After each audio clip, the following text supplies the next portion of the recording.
Welcome to week 9 of TGFF Game Day. We are back and better than ever.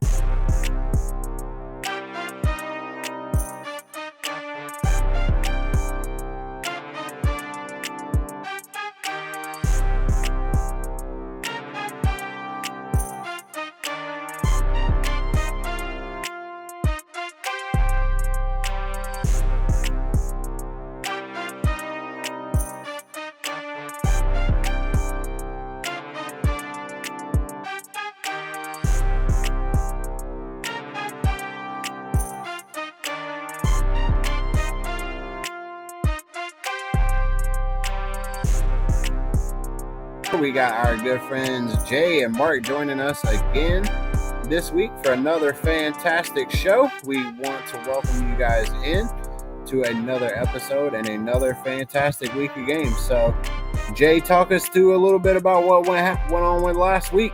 A lot of crazy stuff. First of all, we want to talk about Florida. Florida lost their head coach after the game. Billy Napier is no longer in Florida. Lots of teams lost last week. There was a lot of upsets.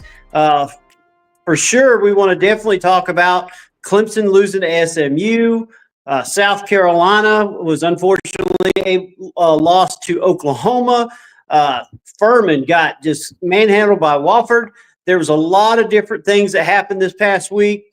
And I tell you what, we're getting towards the end of the season. A lot of upsets, a lot of different things. And, of course, I won the Pick'em contest this past week, so I just had to kind of throw that in there for Mark.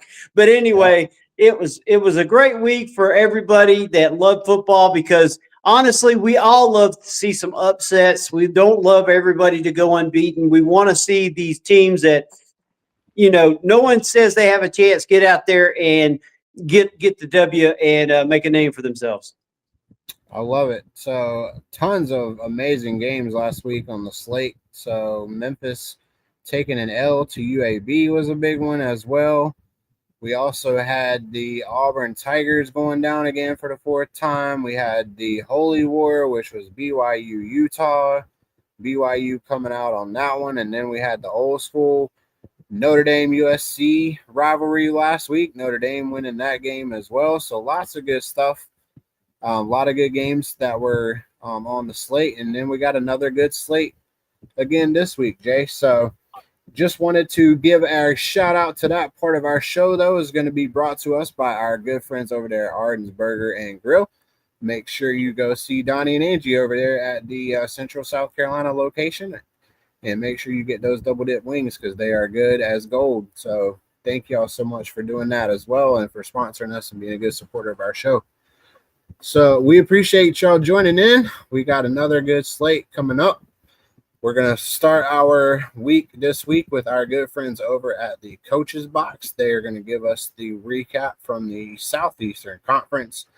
And those are going to be brought to us by our good friends over at Pepsi. So we will let the good friends of the show, the Coaches Box, take us away and tell us about what's going to go on this week in the SEC. Hello, everybody. This is Coach Halley from the Coaches Box, and I'm here with the TGFF Game Day SEC Weekly Preview.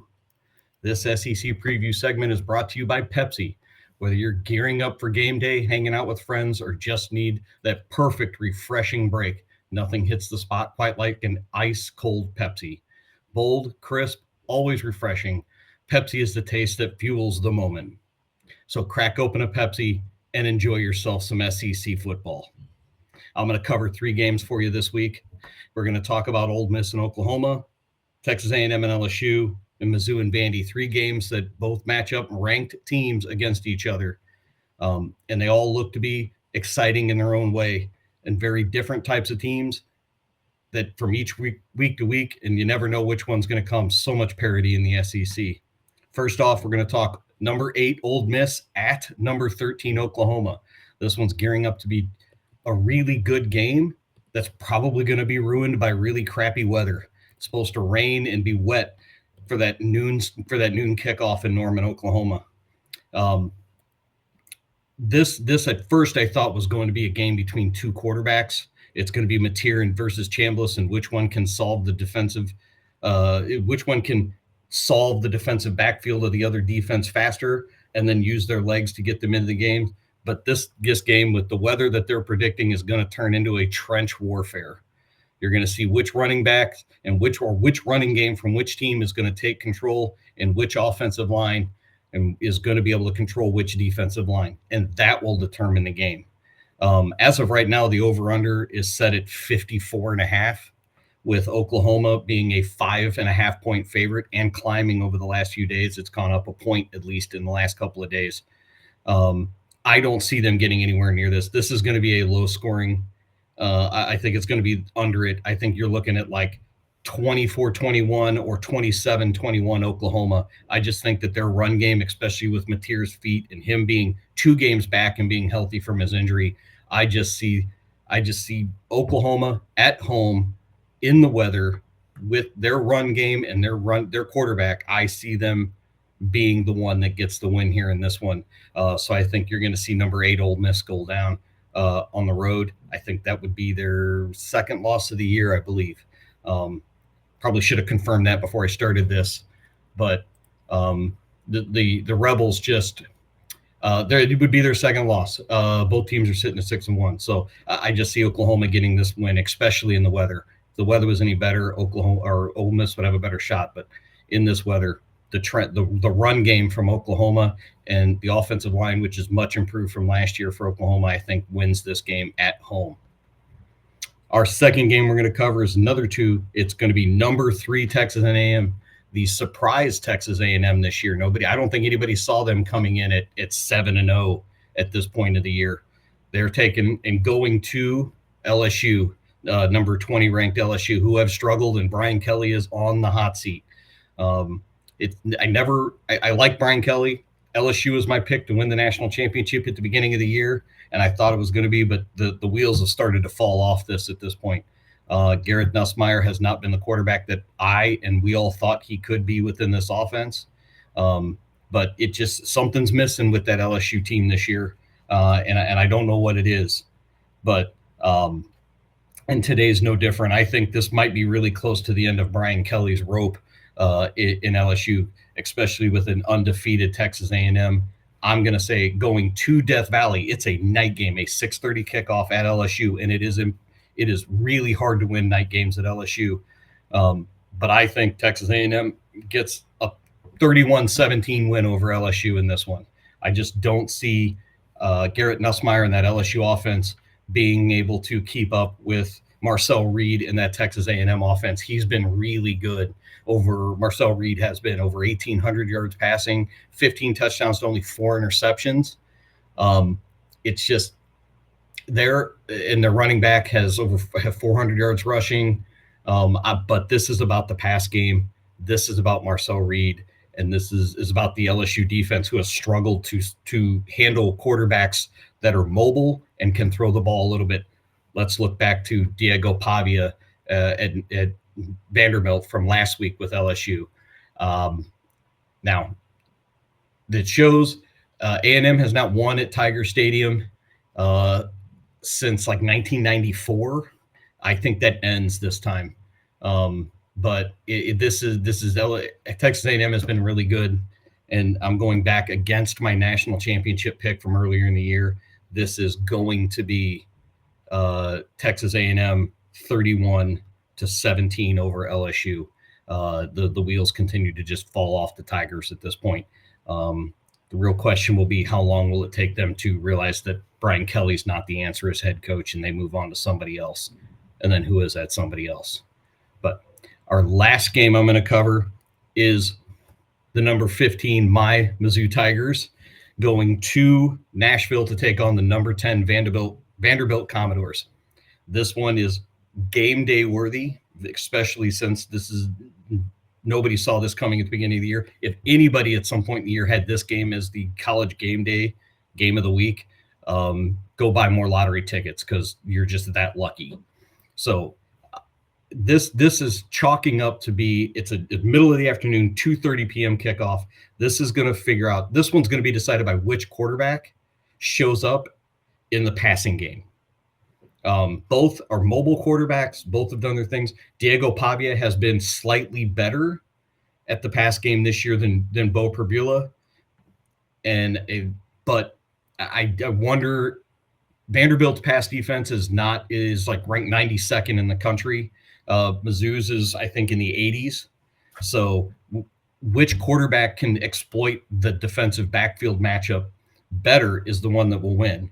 Now, Mizzou's rushing game is statistically better than Vanderbilt's, but they have not shown up in full force the last few weeks. Is this the week that run game wakes back up for Mizzou? Is this the week where they figure out how to make that outside stretch work? Because teams have been scheming against it, and they've been and Eli Drinkwitz has been out schemed the last few weeks, especially defensively versus his offense with that outside stretch. So we'll see what happens here. This one's kind of close to a toss-up. Vanderbilt's a 2.5-point favorite at home. But as a Mizzou fan, I have to say it. I cannot go against my Tigers on this one. I think they find a way to win games. They've gotten better. Eli has elevated this program to a team that finds wins. And it may not be pretty, but I think the defensive pressure up top of both the linebackers and the D line of Mizzou, I think wins this one. And I say Mizzou gets this win 24-23.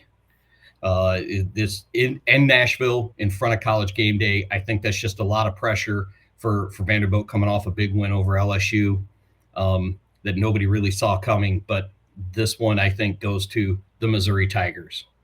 Again, a lot of great games in the SEC and all over college football this week. So make sure you check out a lot of those games. Thank you very much. All right, welcome back, everyone. Thanks so much to our good friends over there at the Coach's Box for letting us know what was going on in the Southeastern Conference from last week, as well as the good games coming up this week. But next up, we're going to do our Underdog Pick of the Week, brought to us by Sitting Pretty Dog Grooming. Make sure that you do stop by the Sitting Pretty Dog Grooming for all of your dog grooming. Hey, everybody, this is Jay with your Underdog Pick of the Week, brought to you by Sitting Pretty Dog Grooming. That's right, Sitting Pretty Dog Grooming, the best place for you to take your pet to get groomed. Make sure you see Felicia and Emma. They will take care of your pet and give you the very best dog grooming that you could ever get. They are here in Anderson, South Carolina. We want to give you the pick of the week. That's right. It's going to be UConn taking on Rice in Houston. Give us Rice over UConn. That's right, Rice over UConn. The next big game that a lot of people are looking at is Mizzou at Vandy. Give us Vandy over Mizzou in an upset. That's right, Vandy over Mizzou in an upset, because a lot of people are thinking that Vandy will win. It's a 2.5 spread, but give us Vandy over Mizzou in this ball game. All right, welcome back in, everyone. Thank you all so much, Jay, again, for our pick of the week, our Underdog Pick of the Week, brought to us by Sitting Pretty Dog Grooming. We're also going to let Jay talk to us this week about what is going on in the Southern Conference. As always, he is our Southern Conference expert, and he's going to be breaking down the games that happened last week, as well as the games that are going to be coming up this week. So make sure you stop by our good friends. Part of the show will be brought to us by our good friends at Beef and Rib. Make sure you stop there and make sure you see Angie and Jill. Make sure you let them know that you're friends of the show and that you enjoy their food. So, because they do a really good job. So, Jay, let us know what is going on in the week that was and the week that will be here in the Southern Conference. Hey, everybody. This is Jay with TGFF Game Day, coming to you live from log cabin up in the woods. I am trying to get away from Uncle Bobby. I understand he is trying to find me. So please, whatever you do, don't let him know I'm up here. All right, here with your Southern Conference, the SoCon. Going into this week, 4 big games. A lot is on the line as we start to get to the end of the season. And we are going to see a lot of good battles. And we're going to start it off first off. Citadel coming to Furman. A lot of people think this is the rivalry, not what happened last week between Furman and Wofford. But this rivalry is over 105 games. That's right, 105 seasons. This rivalry between the Citadel and the Furman Paladins has been growing and brewing. And a lot of people think this is the true rivalry of the SoCon. Citadel is a very good fundamental football team. They come in with a very unique system, 2 great quarterbacks. And I just think that this game is going to come down to being at home. I think Furman plays well at home. I think this is going to be the game that they have that is going to get them back in to the SoCon talk. Those trying to get the division is not going to happen. Too many other things would have to happen, and I just don't see that happening. But the whole gist of it is I think Furman wins this game because it's at home. But the Citadel will not be beaten badly. This is going to be a game of a field goal or less. That's right, 3 to 1 point game. And I think Furman's going to hold it and get the win. But I will not be surprised if Citadel comes in there and does what they need to do to get out with the win. The next game is VMI going to Mercer. VMI playing a lot better than a lot of people thought.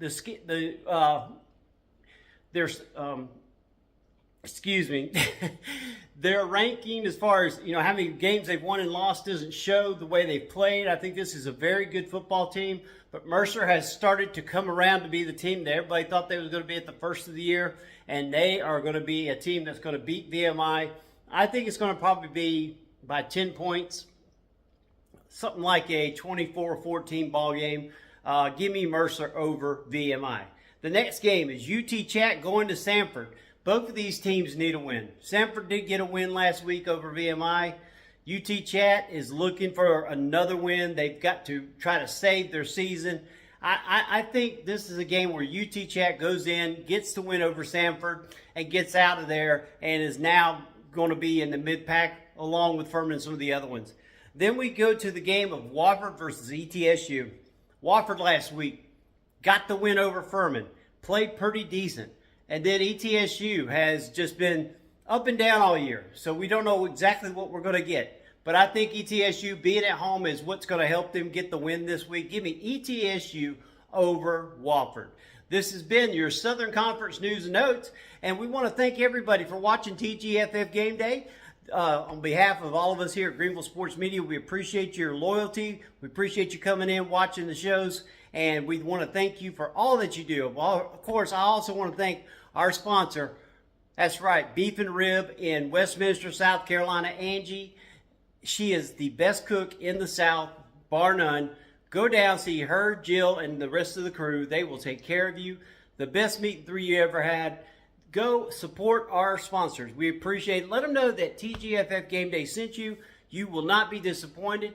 They will take 10% off your meal, too. But you got to tell them TGFF Game Day sent you. Also, we want to thank their other restaurant, Artinsburg Grill in Central South Carolina, Pepsi Cola, and all of our sponsors. You can go to greenvillesportsmedia.com and find them. Thank you to all that you do. This has been the Southern Conference News and Notes. All right, folks, there you had it. The SoCon News and Notes for this week, brought to you by Beef and Rib in Westminster, South Carolina on North Main Street, right beside the Dollar General. Go by and see Jill and go by and see Angie. Meat and three, you can't beat it. The best burgers all around. That's right. We're talking about the Paladin Burger, the Carolina Caviar, you name it, they got it. Now, let's get to our ACC News and Notes, brought to you by Clemson Family Wish. That's right, Clemson Family Wish. Go by clemsonfamilywish.com and donate today, because what you're doing is you're helping not only kids, but adults get their sports wishes. And that's something that everybody, brings joy. So that's something that we're standing behind. Make sure you go and help them out, create wishes for people that need them. All right, Justin, let's go to the week that is in the ACC. Let's hear it. I like it, Jay. Biggest news, obviously, was the upset of Louisville over Miami. This last week, Louisville went down to the Hard Rock Stadium in Miami and took out the undefeated Miami Hurricanes. They are now 2-1 in the ACC. So that was obviously the biggest story, but we had stuff going on all across the country. Cal was able to take down North Carolina. Georgia Tech stayed undefeated against Duke on the road. They were in Durham and got the win. Virginia was at home against Washington State and got the win. And then the UConn Huskies are close to being bowl eligible. They beat Boston College. The other big story from the ACC was Clemson losing again at home to SMU. SMU is now 3-0 and looking like they're heading towards Charlotte, barring any unforeseen circumstance there. And then Pittsburgh got a really well-deserved win as well. They are now 3-1 in the ACC over Syracuse. And last but not least, the hapless Florida State Seminoles lost again to Stanford, which was another tough loss But we got another really good slate coming up this week, Jay. Really good games, as we always do in the ACC. Really good teams that are going to be trying to show that they're going to be getting ready to get closer to the end of the season and the march towards Charlotte. So this week we wanted to talk about the Georgia Tech Yellow Jackets. Again, are going to be at home this week, kicking us off at 12 o'clock against Syracuse, and they are looking to go 5-0 as they look to continue their march towards Charlotte. We're going to talk another about one of our games that we will be live at a little bit later in the game, but I'm going to take the Yellow Jackets again this week to continue their march. I think they stay undefeated in the conference and go 5-0. And then a 3:30 kickoff is going to be in Pittsburgh. As we talked about, they got a good win last week. NC State's going to make the travel up to Pittsburgh this week. Pittsburgh 5-2 and 3-1 in the conference. NC State coming off a bye week. Little known fact about this game is that the entire time Pittsburgh has been a member of the ACC, they have not beaten NC State. So I'm following that trend this week in the ACC. I'm going to take NC State in that one as well.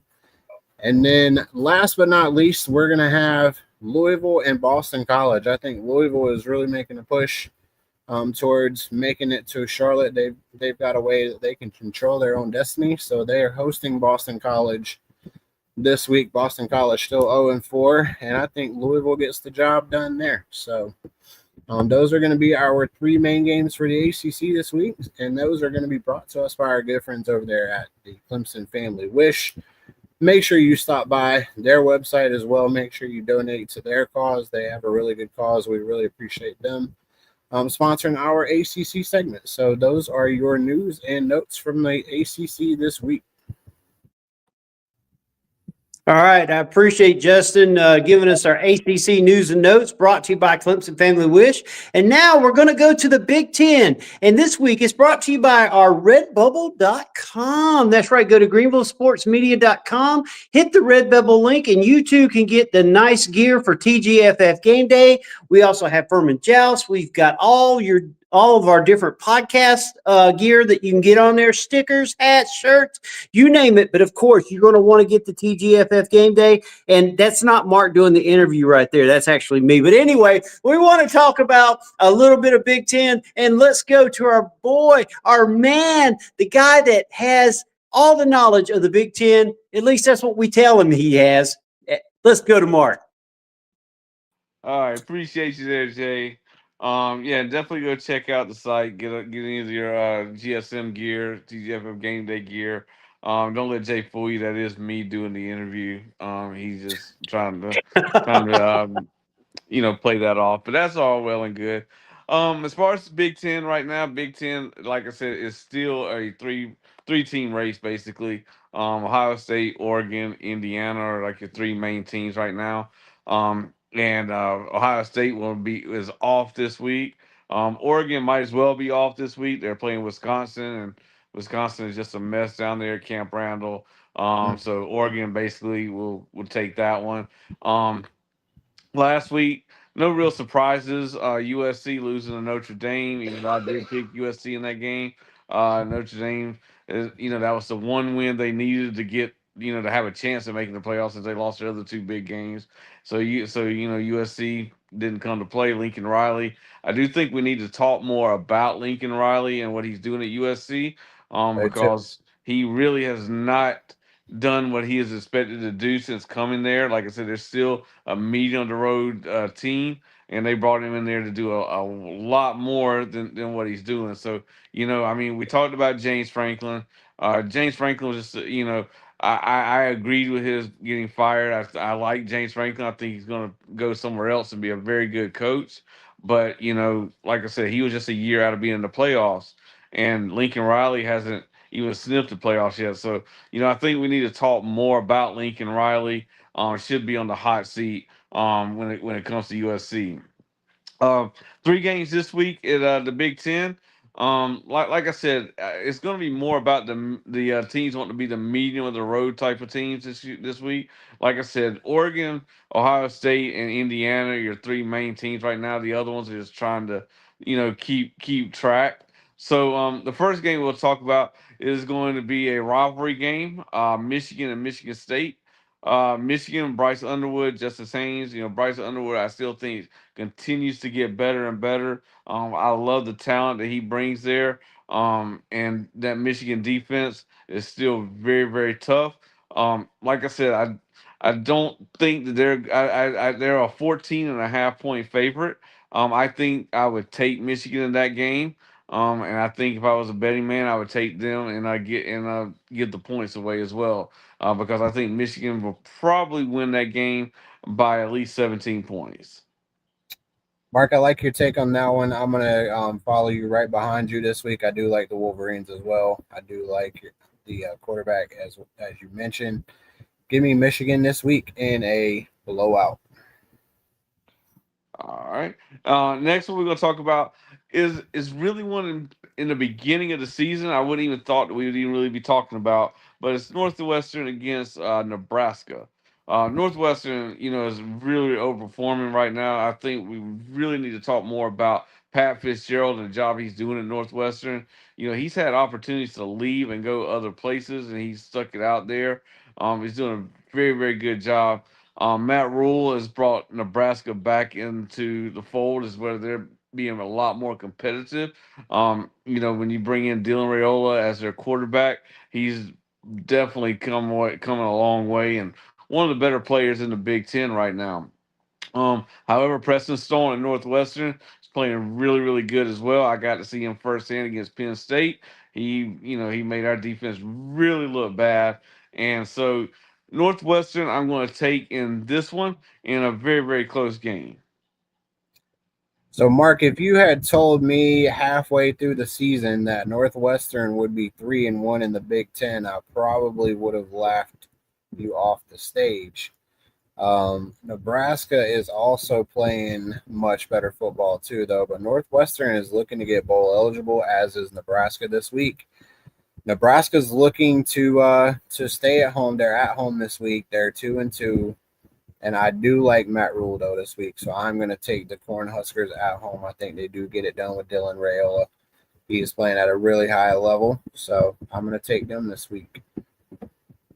Like I said, I think both those teams is doing really good. So I mean, I had to go back and forth on that one, but That was a tough one. I'm still rolling with Northwestern on that one. Third game we're going to talk about be Illinois and Washington. Illinois was one of those that a lot of people thought was going to be at the top. You know, like I said, they had their stumble against Indiana, but still, yet they still have a very, very good team down there in Champaign. Washington, you know, without Michael Penix, without Caleb DeBoer, you know, all the things they had going on over there a couple years ago, you know, people thought that Washington was not going to be very, very good, but they're still, you know, playing good football. However, I love Luke Altmaier. He's efficient. He's completing, you know, near 70% of his passes. You know, they have a very good team over there. So I'm going to take Illinois in that one. So Damon Williams Jr. is playing at an extremely high level for Washington right now.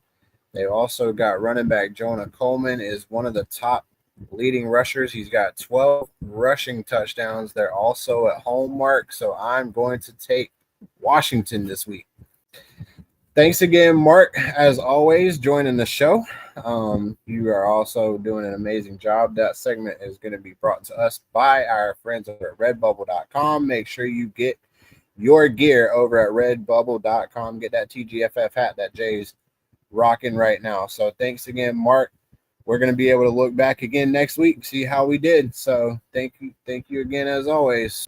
All right, there you heard it. Their Big Ten predictions are in. Will Mark or Justin? Because we got a split. Usually Justin rolls with Mark, but not this week. It's 2-3 on some picks, so it's going to be fun to see what's going to happen. Now let's go to our guy at SSN Army. That's right. SSN Army brings us our American League news and notes, and we want to thank TrueVictory.com for joining us for that. Make sure you use code FurmanJoust and you can save 10% or more right now during the holiday season, because folks, Christmas is coming up, and that's why you got to get your TGFF gear. You got to get your True Victory gear. We just appreciate all of our sponsors. So make sure you do that. And let's go to SSN Army with the American League news and notes. Thank God for football. I'm Cuthbert from Sidelines Army, here with your American Conference breakdown. Before we get into it, I just want to say thank you to the Clemson Wine Bar, the sponsor of this segment, and the perfect location for a lovely little evening with your significant other, maybe even a special event. You find yourself in Clemson, South Carolina, make sure to stop in and tell them that Thank God for Football and Greenville Sports Media sent you. Now, looking back at week 2, our game of the week was the USF Bulls going to Gainesville, Florida to take on the ranked and highly vaunted Gators. And wouldn't you know it, Nico Grammatica walks off with a field goal as time expires. USF upsets Florida 18-16. Byron Brown completely went off. 263 yards passing and 1 touchdown. He led the Bulls in rushing with 66 yards. I said it following USF's victory over Boise State. When Byron Brown is healthy and prepared, he is dangerous. He fits perfectly into Alex Golish's offense, and USF is already making some waves. I believe that this is probably the largest victory, the most significant victory for USF since their 2011 victory over Notre Dame in South Bend. There's people online saying that if they can win their game this week, which is going to be our game of the week, they should maybe even be ranked number 1 in the country. The next big game from last week was my Army Black Knights going to Manhattan and upsetting the Kansas State Wildcats 24-21. What an incredible game. If you had a chance to see me on Black Knight Nation, the Black Knight Nation podcast following the game, we broke down everything that went right for Army.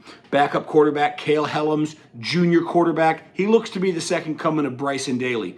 Is he going to be the starter again in 2 weeks following our bye? Still yet to be determined, but at least in terms of how he played this past week, absolutely unbelievable. Senior safety Colin Mattinson, he played an absolutely incredible game. He was involved in the last 5 defensive plays in the game, including the interception that finally sealed it.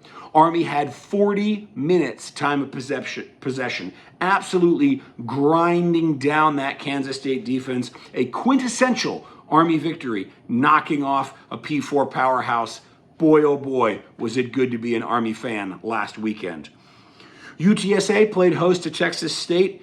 Hated, bitter rivals. Unfortunately, they couldn't pull it out. Texas State came into the Alamo Dome and they won 43-36. This is a tough loss for UTSA. They play extremely well in the Alamo Dome. I don't think anyone was really expecting them to lose. They're now 0-2 to start the season. This is very disappointing for Jeff Traylor and the Roadrunners, who were expected to make waves in the American Conference this year. Now, admittedly, if you're going to go 0-2, losing to Texas A&M and Texas State, there's nothing to be ashamed of there. But that is a very shaky start to the season. And if they are really looking to make waves, as they were predicted in the preseason, they're going to have to start stringing together wins very, very quickly. Tulane survives a very close call against South Alabama. They were in control for most of the game, but a resurgent Jaguar fourth quarter showed them 17 points, almost making the comeback. JT Retzlaff, starting quarterback for Tulane, after absolutely dominating Northwestern in week 1, we saw some struggles. He wasn't making a lot of particular mistakes, but I will say that by and large, his play was just good enough for them to win. Now, Tulane is a very good team, and I do still expect big things from them this year. But if anything, I think week 2 showed that they are not indomitable. Navy, surprisingly close game with the University of Alabama Birmingham. They beat them 38-24. It's a 14-point victory. Doesn't sound like it's very close, but it was 24-24 at halftime. Navy did well in the second half to completely shut out the Blazers, but honestly, I think that game was much closer than it should have been. That game also did have multiple weather delays. Navy's most disappointing loss of 2024 was a game they played at Rice, which was another game that was plagued by weather delays. It would appear that maybe Jeff Newberry's teams, their kryptonite is in fact rain delays and weather stoppages. So for the sake of their fans, I hope that the games are bright and sunny the rest of the way. North Texas defeats Western Michigan in overtime, 33-30. A really incredible statistic about this game that at no official point was North Texas in the lead, with the exception of the moment that they scored a touchdown in overtime to win the game. By and large, what we're seeing from North Texas this year, their offense has taken a little bit of a step back following the loss of key offensive star players from 2024. However, the addition of Skylar Cassidy as their new defensive coordinator has really helped shore that up. So maybe they're a little bit of a more balanced team, even if the offense isn't quite running at the same velocity as last year. ECU gets back on track. They absolutely dominate Campbell, 56-3. This is an FBS, FCS blowout. Caton Hauser looked absolutely on point at quarterback. A much-needed showing of strength for the Pirates. Memphis handily beat Georgia State 38-16. The Memphis defense held Georgia State to under 50 total yards of rushing. This is a strong pull-away second-half win for Memphis. The game was much tighter at halftime. In the second half, it was all Tigers. So Memphis rolls. They are now 2-0. Other games around the league, Tulsa drops to New Mexico State 21-14. Trey Lamb still working hard to build that program. I'm a little surprised by this loss, but Tulsa's got a long way to go. They are really trying to rebuild from last year, so not the biggest shock in the world. Houston and Rice. Houston really handles the Owls easily, 35-9. This is a little bit of a regression to the mean for Rice. They had played very strongly in week one, had a surprising victory against Louisiana. I thought maybe this was a chance for an upset and a big swing here for Rice. Didn't work out in their favor. Them's the breaks. UNC goes to Charlotte. They beat them 20-3. So Tim Albin, who is now the head coach of Charlotte, came over from the University of Ohio. He's still working to get this team better. Watching the game, I think that even if Charlotte does absolutely everything right, there's still a good chance they lose this game. I will say losing 20-3 is some self-inflicted wounds, unfortunately. They had some unforced errors, some dropped catches, which really came back to bite them. So Tim Albin still looking for his first win with the 49ers. FAU dominate Florida A&M. This is another FBF, FCS walkover. It was 56-14. I said before the season I expected FAU to be the 2025 version of 2024 North Texas. That is to say, lots and lots of offense, big spread, big play, big pass offense. We saw it this past Saturday. I'll be curious to see how they do moving forward as the competition gets a little bit harder and we get into conference play. And the last game from week 2 that I wanted to talk about, the Temple Owls are 2-0. Unbelievable. Casey Keller, their head coach, he's doing incredible things there. Now, they've beaten UMass and Howard, okay? These are not world beater teams, but they're putting up 49 points. They're putting up 52 points. They are scoring as much as you should when you're playing that level of competition. They've got a huge game this week. I don't think they're going to be able to win it, but it's one of the key storylines because if they can somehow pull the upset, it will be truly national news. Now, the game of the week coming up in week 3, I'll tell you what, same old story. The USF Bulls travel to Miami. Number 18, South Florida. Number 5, Miami. This is going to be an incredible game. South Florida started the season with 3 games, Boise State, Florida, and now Miami. Before the season started, it was roundly believed that if they could win one of these 3 games, they would be sitting pretty. Well, they're now 2-0, and if they can win this game, talk about being in the driver's seat. There's even discussion online that if they win this, I mean, they already have the most impressive record of the year in terms of the competition they've faced. This is only going to bolster that. If they can win this, should they be ranked number 1 in the country? They'll have 3 better wins than any other team, I can assure you that. The other big game, nobody's ranked, but in terms of storylines, incredibly interesting. Duke is traveling to Tulane. Now, Duke, not a world beater, but their starting quarterback, Darian Mensah, he was the starting quarterback for the Tulane Green Wave in 2024.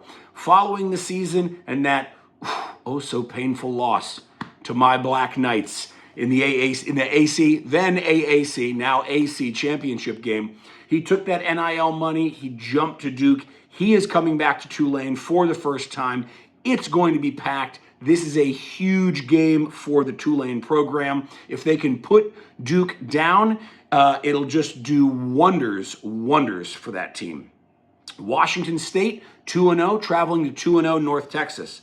Now, if North Texas can pull a win out here, and they can go 3-0 against Washington State, which is not really a P4 team, but also kind of not really a G5 team. They're sort of in this weird no man's land. They're one of the holdovers from the former Pac-12. This could be really big for North Texas. And if they can get this win, it'll be setting them up very nicely going into Army in 2 weeks. And then the other big game of the week, number 13, Oklahoma, traveling to Philadelphia to take on the Temple Owls. Can Temple shock the world? I mentioned earlier, Casey Keeler is doing incredible things with Temple. Quarterback Evan Simon, how is this for a statistic through 2 games? 9 touchdowns and only 8 incompletions. Admittedly, he's been playing some pretty bad teams, but that is absolutely spectacular at any level. The Oklahoma quarterback, John Matier, I think is how you pronounce his name, he's a dual threat quarterback. And Temple has made it very clear that they are well aware of his ability to run and that they plan on punishing him for it. So expect some stiff defense, probably some strong offense coming from Temple. This could be a sleeper classic. Memphis is playing Troy, undefeated Memphis, 1-1 Troy. I think we're going to see the American Conference roll in that one. FAU is playing FIU. This is the Shula Bowl. This is not being played on rivalry weekend, but this is a hated rivalry. Neither of these teams are particularly strong or expected to do particular things this year, but get onto social media, look at their fan bases. These schools absolutely despise each other. This is going to be must watch, FAU and FIU. East Carolina is going to play Coastal Carolina. Coastal Carolina looks to be a little bit down this year. But what's going to be interesting is that this is week 3 coming up. In week 4, East Carolina is going to be playing Brigham Young. Now that is going to be a marquee game. So the question is, can ECU stay focused on a depleted Coastal Carolina team and pull out the victory this weekend? Or are they going to get caught looking ahead and maybe Coastal Carolina and the Chanticleers pull one out? Navy is going to be playing Tulsa. That should be a walkover. UAB is going to be playing Akron. They get my weekly award for the decrepit meeting the non-existent. Sorry to say. We then have Charlotte, 0-2, playing a 2-0 Monmouth. This is FBF FCS, but you're talking about a winless FBS and an undefeated FCS. I really hope the 49ers can pull this out. They need it for their program. They need it for Tim Albin. The fan base is rabid. I think they're going to pull it out because even at 2-0, Monmouth is not a particularly strong team, but we just have to see. Rice hopes to get back on track against Prairie View A&M. I think that's probably going to be an easy win against a middling FCS team. And UTSA, they look to get on track, get their first win of the season against Incarnate Word. Well, that's it for me from Sidelines Army. Thank God for football. Go Army, beat Navy. All right, folks, welcome back in. Thank y'all so much again to our good friends over at TrueVictory.com, and thanks to our good friend SSN Army for letting us know what all is going down in the American.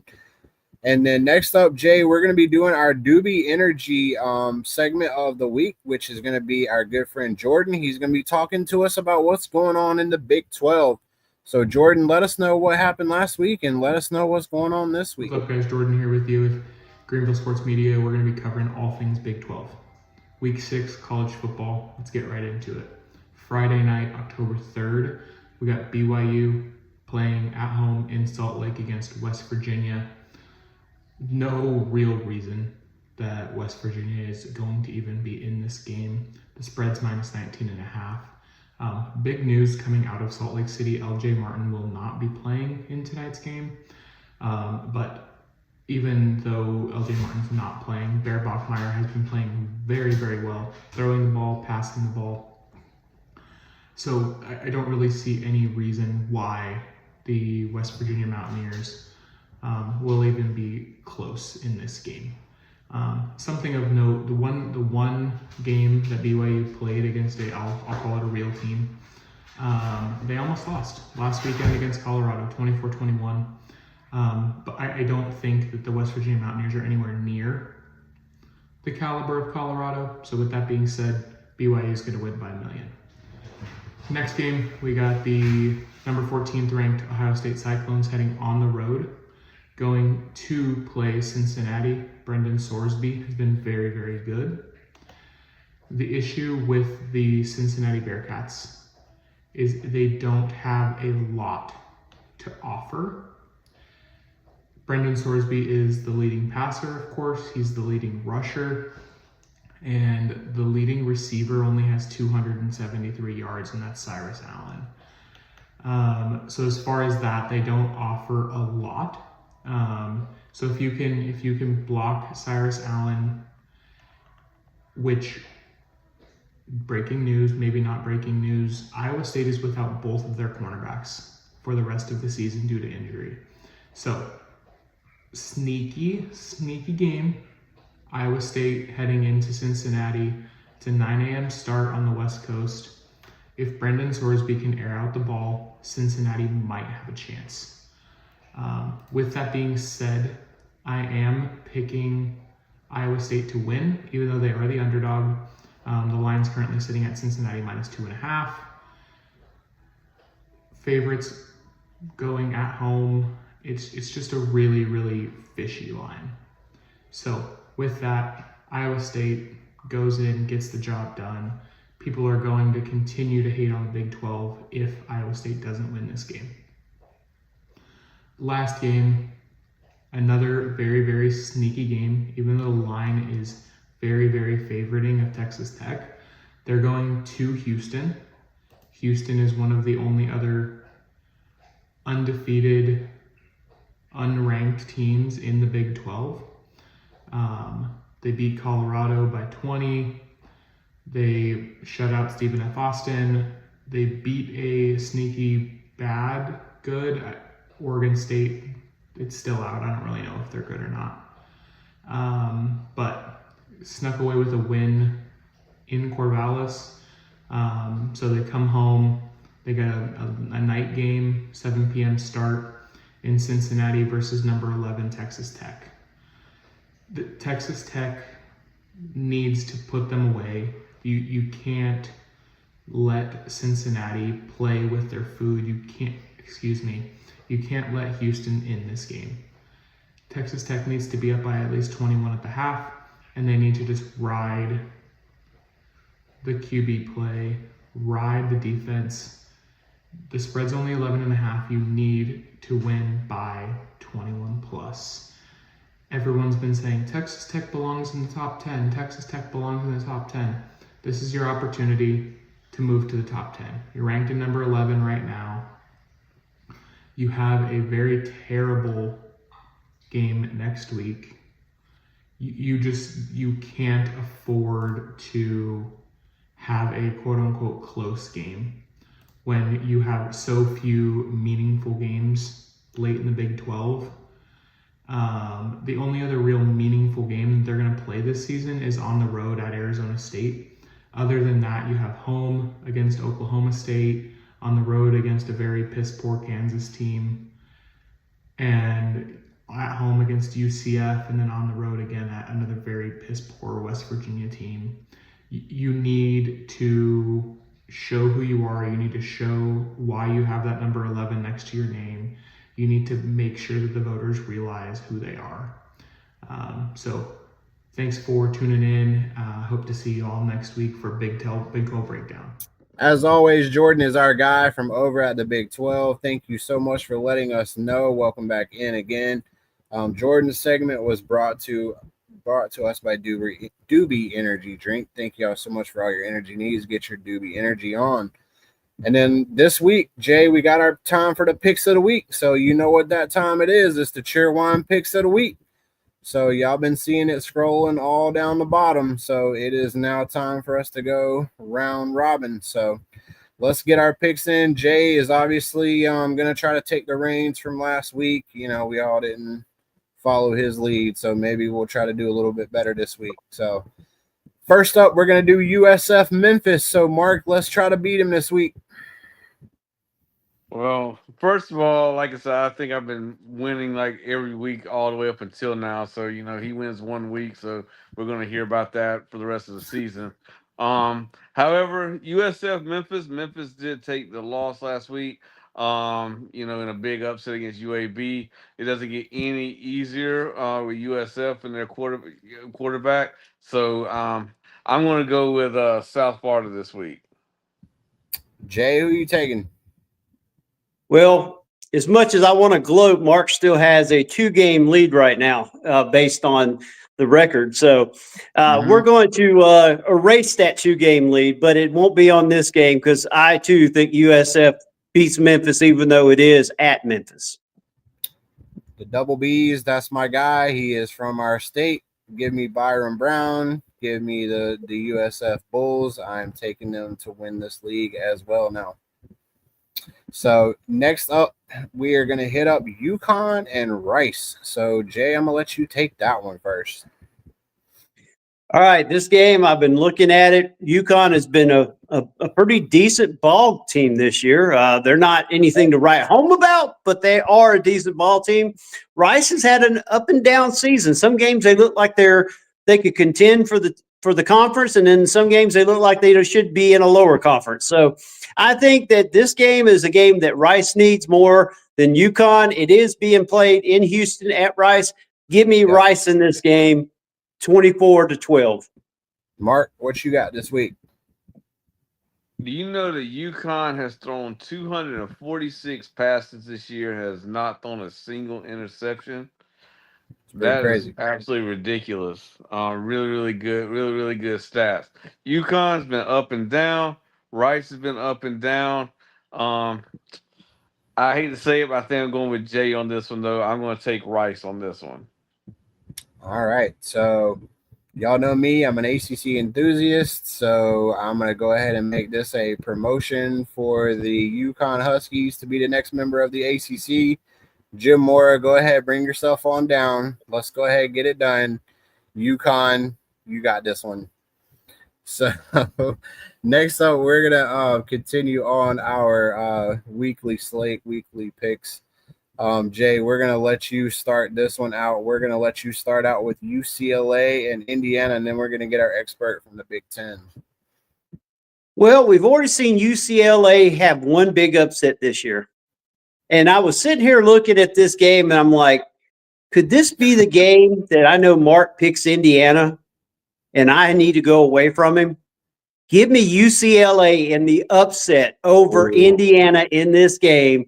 And, folks, that's just the way it's going to be because I just love a good upset. All right, Mark. Chance to take another lead. So, first of all, was UCLA beating Penn State really an upset right now? Let's go ahead and be honest on that one.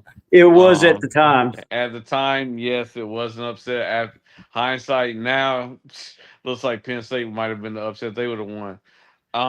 Dante Moore in UCLA is really playing good.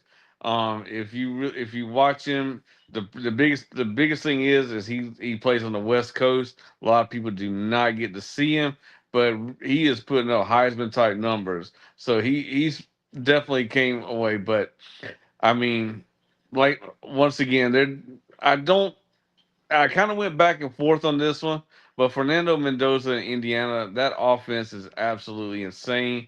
Kurt Signetti is a great coach. Just signed him an 8-year extension. He can thank James Franklin for that one. Make him a very, very rich man because Indiana thought that we were coming after him. I don't think it's going to be as big of a blowout as what people say. If I was a betting man, I would take UCLA and the points. But since this is not, a betting type of thing, I'm still going to roll with Indiana. Like that offense is absolutely ridiculous right now. So the Hoosiers are a basketball state, right? Right? Wrong. Indiana is a football school at this point. So I have taken the Indiana Hoosiers to win against UCLA. So give me them this week. Next up, we got FAU and Navy. This one should be a really good one. So, Mark, I'm gonna let you take this one first. I'm just gonna go straight up on this one. I'm taking Navy on this one. Good. All right, Jay. Navy. Good choice all across the board. So Navy, Navy family. So I'm going Navy. So another really good one, Big 12, Houston and Arizona State. This one's really got me intrigued. So, Jay, I'm gonna let you take this one first. Ole Miss last week. Oklahoma last week. Yes. Give me Oklahoma in this one over Ole Miss. Lane Kiffin, that seat's starting to warm up just a little bit. All right, hold on.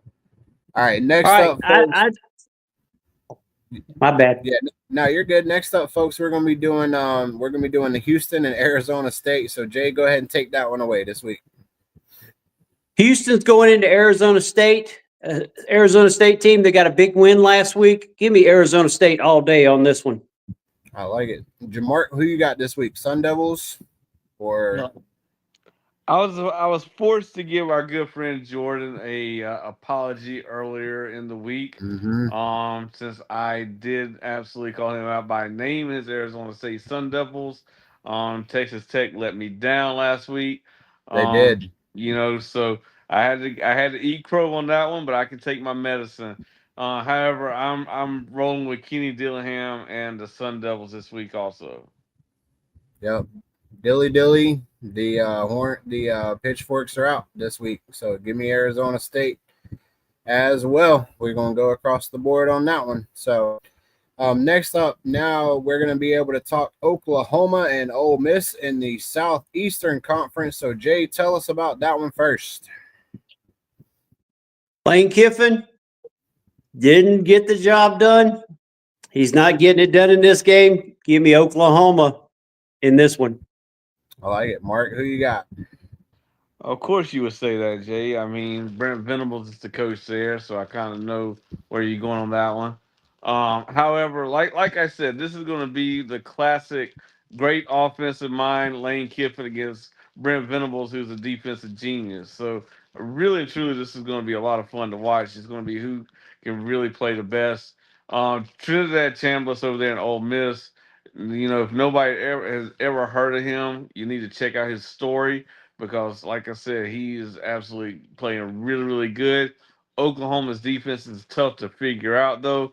But if anybody can do it, it's the Lane train. So, you let me down last week, Ole Miss, but I'm rolling with you this week again. Give me Ole Miss in this one. I've been burned honestly by both of these teams. So at this point, I had a really tough one with this one, but Lane's got his ties to NC State with his dad Monty. So, I'm gonna roll with the Lane Payne train this week again. So I'm gonna take Ole Miss. So, and then we are going to be live at this one on Saturday for our TGFF game of the week. We are going to be in Winston-Salem for Wake Forest and the Southern Methodist University Mustangs. SMU, as we talked about a little bit earlier in the show, are still undefeated. So, Mark, I'm going to let you take this one first. SMU is undefeated. Wake Forest, they had the little loss against Georgia Tech. Shouldn't have lost that game at all. They got robbed totally. I do like what they're doing down there in Winston-Salem, though. Wake Forest, they're our good friends. So I'm gonna have to stick with Wake on this one. All right, Jay, who you got in this one? Well, Wake Forest has so far this year been great in the first half and have been barely getting by in the second half. SMU beat Clemson last week, but Clemson has been struggling this year.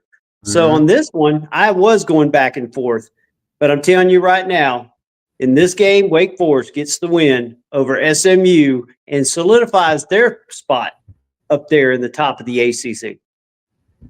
Yeah, as we talked about, Mark just mentioned it. Wake Forest should be undefeated as well in the conference.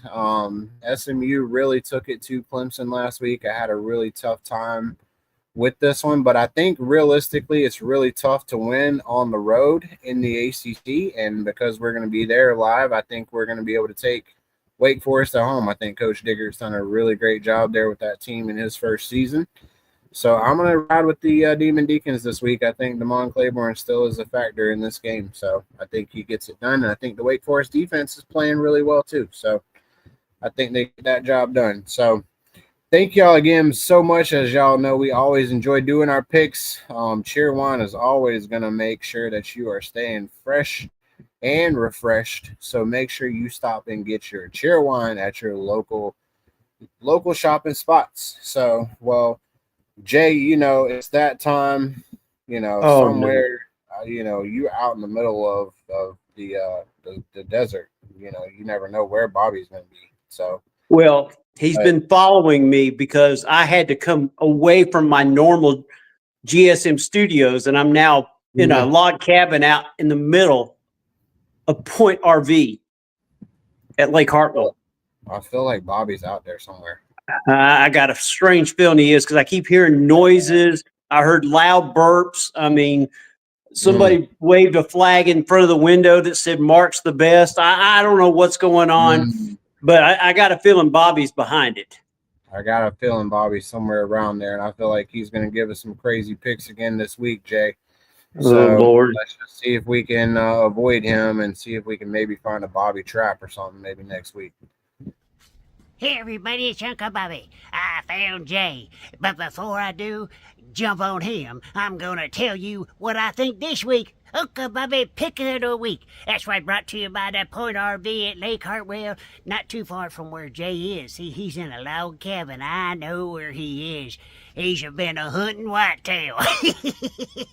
But I'm gonna tell you right now, this is what I got. This week, give me Pitt over at Justin's NC State Wolfpack. That's right, Justin, you ain't nobody. You and your Wolfie Packy, you're gonna lose your coach, you're gonna lose your AD, you're gonna lose. Well, you're just gonna lose. That's what you gotta do, Justin. So give me Pitt over NC State. Give me Bama over them lame cocks. That's right, lame cocks. Give me Alabama knocking out them lame cocks. And then, of course, I'm talking about Wake Forest and SMU. SMU, put one over my Tigers.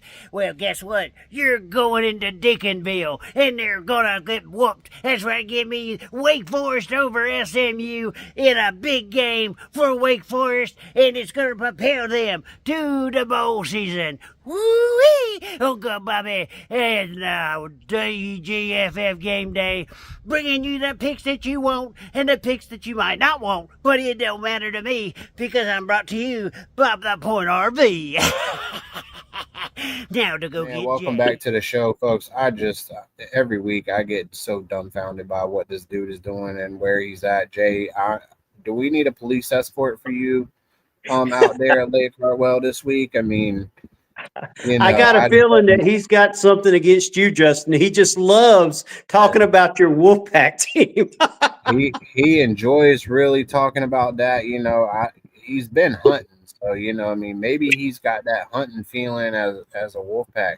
I don't know, but he's just something. Hey everybody, it's Adam with the Mountain West portion of the schedule for the Week 9 edition. As we get you prepared for Saturday's contest, the Mountain West Conference has just 4 games on the schedule this weekend, 1 on Friday and then 3 more on Saturday. We'll get to those in just a moment. Let's review last week's contest. Last Friday was Utah State beating San Jose State by a final of 30-25. The Utags are now at a record of 4-3 on the year. They will go for win number 5 this weekend. We'll preview that here in just a little bit. On Saturday, the game of the week proved to be too much for UNLV as Boise State rock and rolled over them 56-31. This puts Boise State pretty much in the driver's seat to win the regular season Mountain West Conference Championship. Air Force knocked off Wyoming 24-21. It was Colorado State losing at home to Hawaii 31-19. And New Mexico beat Nevada 24-22 late night last Saturday night. The big news during the week, however, was not games. Well, it was game related, but it was just, not games. It was off the field as Colorado State ended up firing head coach Jay Norvell after starting the season 2-5. He's coming off of a 31-19 loss to Hawaii, and this was just like a Jekyll and Hyde kind of team. You don't really know what to get out of Colorado State 1 week from the next. They were just coming off a 45-21 thrashing of Fresno State, and they actually looked pretty good doing it. And then they turned around and lost at home to Hawaii by 12. So the Rams went ahead and got rid of Jay Norvell. The Rams will be on the road this weekend, and we will preview that game here coming up. Speaking of this weekend's games, we'll start with Friday night. Boise State will play at Nevada. That game is at 8 p.m. on CBS Sportsnet. But our 3 games of the week, they're the only 3 ones on Saturday here in the Mountain West Conference. And we'll start with the Colorado State Rams that we were just talking about. They go on the road to take on the Wyoming Cowboys. That game is at 5:30 p.m. Mountain Time, 7:30 p.m. Eastern Time on CBS Sportsnet. Colorado State's defense in the last 4 games has been allowing 448 yards per game. For Wyoming, they're licking their chops, 381 yards per game on offense the last 4 contests. That's got to be huge. Not to mention, like I said before, Colorado State just fired Jay Norvell. So everything is like lining up perfectly for the Cowboys in this one. The over-under in this game is right around 47. Wyoming is close to a 6-point favorite. I think they get it done, and I think they cover the spread. I expect Wyoming to win this one 28-17. Our next game that we're going to cover is the 4-3 Utah State Aggies taking on the 4-3 New Mexico Lobos. This game is at 1 p.m. Mountain Time, 3 p.m. Eastern Time, and will be streamed on the Mountain West Network. The Lobos are allowing just 116 rushing yards per game this season. Utah State is averaging 163 yards rushing per game this season. So it'll be really interesting to see if the Utacs can run the football on the Lobos defense. What's even more interesting heading into this game is this is the 4th home game already for the Lobos this season, and they've won all 3 of the previous games. They defeated Nevada last week 24-22. They've beaten New Mexico State this year at home, and they've also beaten Idaho State as well. They've won 1 game on the road. However, being 3-0 at home has helped this team getting closer to a bowl game. This is also another one that the Lobos need to get if they expect to go to bowl eligibility. A win gets them to 5-3. Now, all that means is you need to win 1 of your remaining 4 contests. The schedule looks a little bit rough down the stretch, though, as they do take on UNLV in one of those weeks. But they do get Colorado State, which is falling apart here towards the end of the season. So big game here for the Lobos. It expects to be close. The Lobos right now a 2.5-point favorite. The over-under, however, 60.5. I don't think we'll quite get to this over. However, I do like the Lobos to win this one, a tight battle by the final of 31-27. Finally, our game of the week, an interesting game of the week. It occurs on Saturday afternoon as 5-1 San Diego State travels to meet 5-2 Fresno State. This game is at 1:30 p.m. Mountain Time, 3:30 p.m. Eastern Time on Fox Sports 1. The interesting thing heading into this game is Fresno State had a week off coming off of the loss to Colorado State a couple weeks ago. However, they really, really love to rely on the rush offense. 165 yards per game this season. San Diego State, that's where their defense thrives. They're allowing just 96 rushing yards per game this season. Something's got to give in this one. Right now, Fresno State is a 2.5-point underdog. The over-under right now is at 47.5. I think we get past this total, but I think it's Fresno State coming away with the win. Give me the dogs in this one by a final of 33-27. That'll do it for this week. You can follow me on X at SSN New Mexico. For the Mountain West portion of the show, my name is Adam, and we'll catch you guys next week. Enjoy week number 9, everybody. But, folks, we hope y'all really enjoyed the show. As always this week, thank you so much to all of our sponsors and for all of our good friends of the show. We hope y'all enjoy it. Make sure again you check out our stuff over there on Redbubble. Make sure you get your gear there. You can always check that out from our GreenvilleSportsMedia.com website. So we look forward to another good game. Slate of games, another good week, Jay. So looking forward to it. We'll go back and do our review and preview again. Make sure you check us out again next week. TGFF, back up for football. Game day. TGFF, back up for football. Game day. TGFF, back up for football. Game day. TGFF, back up for football. Game day. You have tuned in to another episode of Thank God for Football, brought to you by the Fanboys, powered by Greenville Sports Media.